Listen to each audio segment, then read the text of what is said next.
I know I said this with my last video, but this school year has flown by to me. Like, I can't believe how fast it's gone.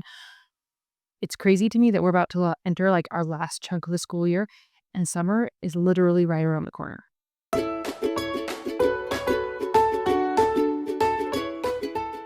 Hi and welcome. Thanks for joining me today.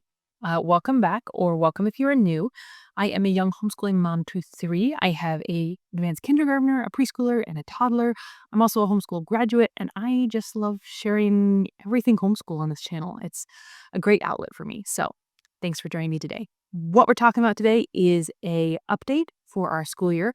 So I divide my school year into about 4 chunks. We have 4 8 to 10 week chunks, and then I take like a 2-week break in between each of those chunks. So I don't really know what to call them. I don't know if I should call them terms or quarters or semesters. I was homeschooled myself, so I don't know what the proper terminology or how those things are different from each other. So I'm just going to call it a quarter because there's 4 of them. And hopefully we got that right. But we have just finished our 3rd quarter and are about to go into the last one for our school year. And this last one, well, it's probably going to be our shortest because we'll get into that in a little bit. But um, here we are. We're like on the last leg of the school year. It's awesome. And so today it's just going to be about how things are working, what's going good, changes we've made, have we dropped anything, are we on schedule for our planned schedule to be done by summer, just how are things going in general. And I'm going to do a little bit of a different format because my last update, I felt a little bit chaotic in the way I did it. I did kind of what wasn't working, changes we've made, and then what was working. And the problem with that is I felt like I was talking about my different kids all the same time, and I was having a hard time keeping them like separate in my mind for you of what subjects were referring to what children. So instead, I'm going to go by family subjects, my kindergartner and my preschooler, and within each of those, I'll talk about what's working, what's not, what's changed, and kind of do each one. That way also, I'll tag or timestamp them. So if you're interested in really specifically what we're doing with my kindergartner or family subjects, you can look at those things individually as well. Also, before we get into it, just so you know, I will link in the description any flip throughs or reviews I have for any of the subjects that we talk about today so that I don't have to rush for some throughout the video and be like, oh, I've got this, I've got that. Because a lot of what we've used, I do have flip throughs or reviews on. So anything that I've talked about in a previous video, I'll link below so that if you're interested in looking further into detail on any of this, you can do so. With that, let's just start with, are we on track to finish by summer? And I am so happy to be able to say we are not only on track, we are ahead, which is a good and a bad thing. Our summer break is going to be longer than I thought. And so as a result, I am actually planning in some summer school. That's for another video. I will be sharing that down the road when I've got that all sorted and the time is right. But yes, we are on track. I said that this next chunk is going to be our shortest chunk. Normally they're 8 to 10 weeks. And this chunk is looking like 6 to 8 weeks just because some stuff we're just finishing early. So we will just be able to probably finish everything out. I think we're going to complete everything I set out to complete. Well, everything that we haven't dropped or changed, but I've set out to complete. What we're doing right now, we're on track to finish. So that's great for me. I'm happy about that. It also gives me some flexibility as we've had some visitors to be a little bit looser on our homeschool schedule. And that's been really, really nice. Okay, let's jump in with family subjects. I'm going to go quickly through the things that are working well because I feel like there's not a lot to talk about. If you've been following my videos, I've already talked about them. Like I said, I've got reviews on all these things. So real quickly, we have this building on the rock, which is our Bible and worldview curriculum. This is going really, really well. I would say that my kindergartner asked to do this even on our break times. That's one of her favorites because she regularly says, why are we doing Bible, Mom? And I'm like, well, we're not doing school right now. And then I feel guilty because shouldn't we be doing Bible all the time? We do have a separate quiet time, but like our curriculum talking about stuff. So that's going really well. How we're doing our memory verse time is going really well. And also our read alouds. I think we finally found a level of read aloud that works well. And also my preschooler is finally maturing enough to be able to sit there and listen to a read aloud, which is a new development from about 6 months ago when she was just all over the place. And so it was hard to catch her attention. And I was having a hard time finding books that were good for them. So I feel like we finally are finding a pattern with that. They both enjoy being read aloud to finally. I'm getting a enjoyment of reading aloud. And I think that's kind of smoothing out, which is really nice. So those 3 things are things that are going really well as family subjects. Some things that just have not worked or we dropped is I think I mentioned in my last update that we were going to try to do a personal timeline for each of my kiddos, just from, dad and mom getting married to their birth to their siblings' birth, just basic personal information. In order to get them ready for the coming school year, next year we're going to be studying ancients for history, and I wanted to be able to do a timeline. and I've kind of dropped that idea. We started, and I don't know, it just wasn't clicking, it wasn't working. So what I've done is we just dropped the personal timeline, and I'm pretty much just dropping the idea of doing a timeline next year. It's first grade. It's okay if we don't get all the details in a row. We'll be coming back around to ancients again. I'm not going to worry about a timeline. If one of the kids wants to at some point start that, we can, but that's going to be completely optional. And so I just kind of let go of the stress of that. Another thing that has not been working and we've dropped through the end of the school year is our German.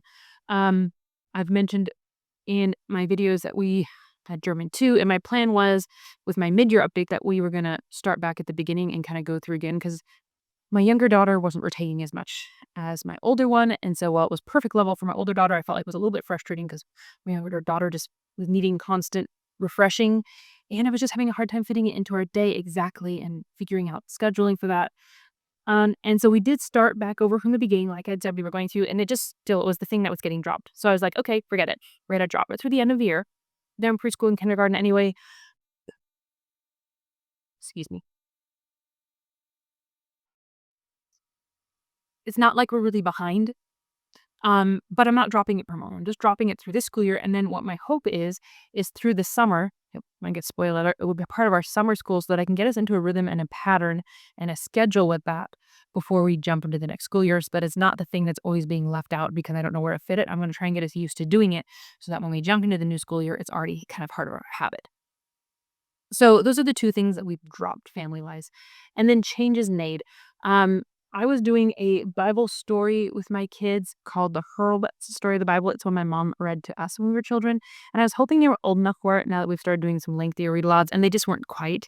It's definitely on my list to read with them. Not dropping it as in like we're getting rid of it, but I'm going to wait 6 months to a year and pick it up again. So instead of that, I've picked up this again, which we've gone through in the past, but I feel like we could go through multiple times. It is one of my all-time favorite resources for devotionals for little ones called Leading the Little Ones to God. This is such a good devotional, short, touches on topics a lot of devotionals don't.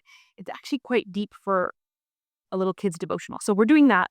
And then when we're done with that, we'll go back, do some more picture storybook Bibles, and then try that larger Bible story again that has less picture and is more of like a lengthier read.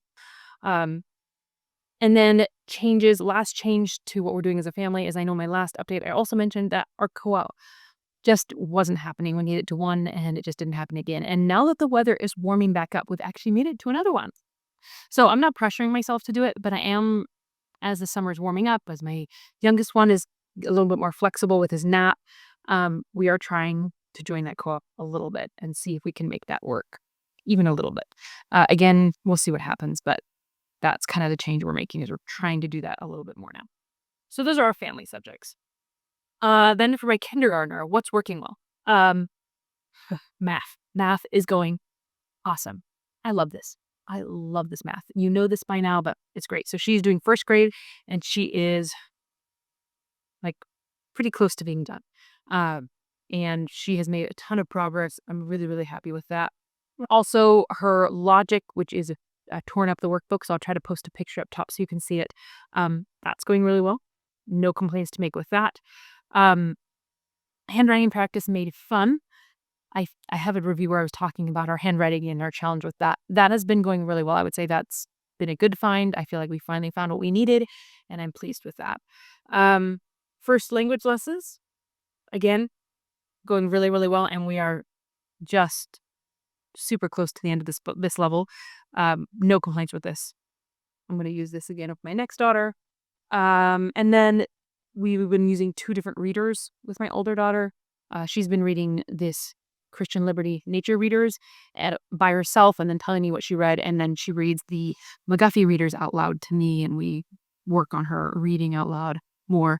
And she's in the 3rd reader right now. And both of those are going really well. So no complaints. I think probably I will be repeating both these levels next year just because while she can read them fine, I think her comprehension is a little bit behind her reading. And so I don't want to like rush through so much that she's not comprehending. So I think we're going to probably end up redoing both of those levels, but not because it's not going well, just because I want to kind of refresh next year after we take a break and jump in and see if her comprehension level has risen with her reading level any. And then the last thing that's going well in her geography. I feel like it's pretty smooth. It's an independent subject, and I like that she can kind of do it on her own and just teaches her to follow instructions, and to be able to do something independently is a skill that I value her building. And so I think we're going to keep that as well and just finish out that book. So we're happy with that. Okay, so we have been making some changes with her this last quarter. We decided to go with that word. One of them is her spelling. She reads and writes well. She loves to write, draw stories, write stories, draw pictures. She just writing is her jam. She's decided she's going to be an author already. She's pretty set in stone on that. But as a result, I asked her, I was like, well, would you like to know how to spell these words a little bit better? Because she spells very phonetically. She reads really well and she spells phonetically, but that doesn't always mean correctly. So I asked her, you want to know? And she said yes. So I was thinking about what we were going to do spelling wise next year. And I have a whole video on this too. I don't want to go into detail, but my plans changed for what we're going to do for next year. And in that, the spelling that we're going to be using is not a traditional spelling. It's a word study approach. And so to get into kind of the rhythm of it and see how well it works for her, I wanted to start that a little bit this year because she is already well into the middle of the book that I was thinking of using. So we're really quickly going through the beginning of the book, which she's super comfortable with most of the words there, just to kind of practice and get used to the approach. And that is called, I don't have it on hand, but I'll post a picture. It's called Words Their Way. So we're doing Words Their Way with her this next quarter of our school year, just to kind of get familiar with the approach, figure out how we're going to do it, get her familiar with that idea, refresh some of the words that she's already comfortable with, but kind of keep those going well. And so that's one thing we're adding in. And then I've also pulled in some Draw Right Now books, and we were going to be doing drawing with children. Last update, I mentioned that I just set it aside. It just wasn't time yet. And so right now, those Draw Right Now books are a good compromise. I feel like she likes to draw, so I pulled some of those out, and she likes to draw a picture and then write a story with it. But it's a good way for her to see something and be able to recreate it, which is a good skill. It's not part of her school day. It's just for her, but we've kind of added in, I've added it in intentionally as a replacement for some sort of art for her, even though it's not a school subject. Okay, sorry, I have notes here because I have a lot of different things going on and I don't want to forget them. We finished Ordinary Parents Guide to Teaching Reading. I mentioned that after our phonics program, my daughter's reading really well, but I wasn't ready to stop phonics completely, and she was still struggling on some multiple syllable words. So we finished the last 50 lessons of Ordinary Parents Guide to Teaching Reading. I hadn't planned to use it. I picked it up, wasn't going to use it. And so we ended up doing that. And that was really good. And I do think that built her confidence. But we finished that, and I still am not ready to try phonics completely. So what was next? So I did some researching online of what people used after the Ordinary Parents Guide, and I found several recommendations for this book called Wise Owl Polysyllables, which essentially is a whole bunch of multisyllable words broken down into their syllables with any schwa sounds marked and the emphasized sound. What's that called? I'm going to spank. Anyhow, space. Anyhow, it has a word broken down. So she reads the word, and then it has a sentence with that word in it that talks about the meaning of the word, or reflects the meaning of words, so that she can see how it's used and kind of what it means. And this is just a book full of long words with sentences surrounding them. And actually, this has worked probably better than I thought it was going to be. She doesn't struggle with it too much. It's really good practice for her breaking down those long syllable words. I feel like it's vocabulary enhancing. She's learned some words. She learned the word obliterate, and she thought it was the best. So I'm happy with it, and we're going to continue on with that. That's been a good addition for her. Okay, and then lastly for her, one more thing we added in. I mentioned again in my last video that we just kind of gave up on piano. I had planned to use this curriculum and teach her myself, and by the end of the day, I just didn't have it in me, and it just wasn't a fit. So I was like, okay, forget it. We're just going to take lessons. But lessons cost a lot. They just do. And for a kindergartner, it's hard to fork out that kind of money if you don't know if they're going to last, if they're going to stick with it. So I saw several homeschool moms talking about Hoffman Academy. And while I wasn't stoked at the idea of an online piano, it just didn't seem, I'm not a huge online or video-led homeschooler. I really like to keep things in book format. But two, I was like, how good can it be form-wise and really critique-wise? And I was just leery of if it was going to be sufficient to teach all that. But I thought we'd give it a try. The lessons were free. I decided to buy the premium membership because you can get a refund if you don't like it within the first 30 days. So it's like, okay, we'll give it a shot. I have loved it. It has been great. She is loving it. It's probably her favorite thing that she does. The lessons are funny to her, engaging, and her form is doing wonderful. And she's a kindergartner, so I have to kind of be there. I'm present. I pause. I make sure she understands. If she struggled with something, we go back and do it again. I kind of oversee it, but let me tell you, it's so nice not teaching that last thing at the end of the day, but kind of just managing it, but not teaching it. That has been way more of a blessing than I anticipated, and I am really, really liking it, and I see no reason not to continue with it. So that's been a great addition for her. All right, so then for my preschooler, again, what's working well? Math. She's in kindergarten, math with confidence, and going great. No complaints. We'll be continuing with that, finishing it up this year. Um, again, her logic, that's going well. And we've been doing this little like dry erase number and letter tracing book. We haven't really been doing the letters because she's just not there yet, but she's been doing these number tracings and she is slowly starting to be able to do some of the numbers by herself. Um, which has been really good. One of the things we did change, so along with this, is I've not wanted to force her to write numbers, especially with her math workbook. So I was scribing for her, but then I saw a recommendation. I don't know if it was one of you guys or on somebody else's channel of somebody who said they got either stickers or stamps. And so we got this little set of Doug and Melissa letter and number stamps, and it was like $10, $15. It was pretty cheap. And she uses these number stamps for her math. Now, I did try these for like sounding out words, and I wasn't as big a fan of them for like actual writing words because it takes a little bit of time for her to find and get it just so and to put it so. I think that was not effective. But to use these number ones for her math has been excellent because her math book is a kindergarten math book. It doesn't have a lot of writing. It normally just has an answer place. And so for her to be able to use these has been um, super. And then when she feels confident in writing a number, because there's a handful of numbers she now feels confident in writing herself, she'll do it with her pencil. And then when she doesn't, she can use a stamp. And I let her choose that. And that's been going really, really well. So I'm happy with that. Okay, and then lastly, the change we made for her, we had just started Logic of English A with her. She's finished that, and we are now in Logic of English B. We're just in the very beginning of Logic of English B, and she's still making strides. Now that we're in B and we're introducing more than just letter sounds and short vowels, we are having to take it slower, break lessons into multiple days, repeat lessons, because she still struggles with retention a little bit. But it's still going really well, and I'm really pleased with the progress she's making. Sorry if you hear my baby crying in the background. I'll be right back. Okay, so like I said, that's been going well, but we've been having to slow it down. And so in order to make it not too repetitive and too tedious, I have been trying to pull in some additional readers. We've been pulling in Bob books.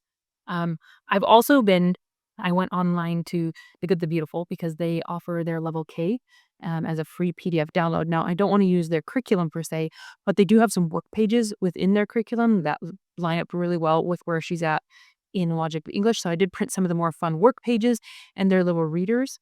I printed some of those just to give additional work on the same rules, on the same concepts, readers that she can practice reading within her comfortable range, just so that it's not so tedious that we're going over the same lesson over and over the same work, but to give it a little bit of variety, but still practice the rules that she needs to practice and give her lots of time and take it slow. Uh, so those have gone really good. The other thing we're adding in really slowly and only as she reaches a level is the McGuffey Primer as reading aloud with me. Again, it's just another form of reader that she's using. And, the very beginning is seriously a rat and a cat. That's like all it is. So this is her level. So we're just slowly going through this as she hits new levels in this. We'll read another story and kind of practice within it. She really wants to do this because her older sister does McGuffies. And so she's like, I got the McGuffie.